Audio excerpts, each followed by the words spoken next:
Alors, pour le kit aérobar, on reçoit 2 barres à clipper. Donc 2 barres à clipper. Les attaches du guidon feront avec des tournevis et des vis. Et après, des petits éléments comme ça que je ne sais pas trop à quoi ça sert, je ne les ai pas utilisés. Donc, quand on va commencer, ce qu'on va faire, c'est bien placer ça. Donc, on va venir les mettre, là je n'ai déjà mis une, de ce côté-là. C'est-à-dire, on aura les 2 vis qui seront, les entrées des vis qui seront de ce côté-là. C'est-à-dire, on les met comme ça et elles vont venir rentrer ici.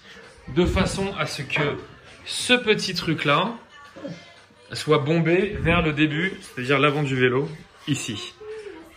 Ok, donc ça c'est la première étape. Prendre les grandes vis ici et venir les rentrer comme ça. Schlack, 1 et 2.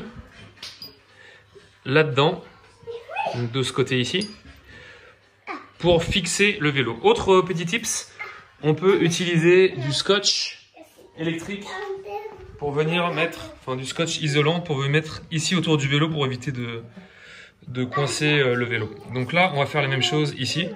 Hop, c'est parti. Ok, donc là, on va venir rentrer une première vis comme ça et une deuxième vis comme ça. Et ensuite, on va venir la faire rentrer ici pour l'attacher de cette façon-là. Donc là, on visse. Ok, tu me suis? Ok. Cette vis-ci, on va la mettre, remonte un peu, pour qu'on voit là où ça rentre. On va la remettre, et non, on voit que toute ta main. Ici, bouge pas. Et l'autre, on va la venir la coincer, hop, dans le premier ou dans le deuxième, en fonction de ce qu'on préfère. Tac, et on visse. Avec celui-ci. Le cadrage tout pourri de ma fille. Ok, on visse, on visse, on visse. Et voilà.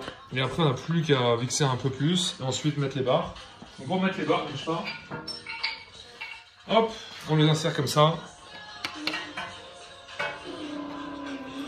et après on recommande donc de monter sur le vélo pour voir comment est-ce qu'elles sont bien réglées.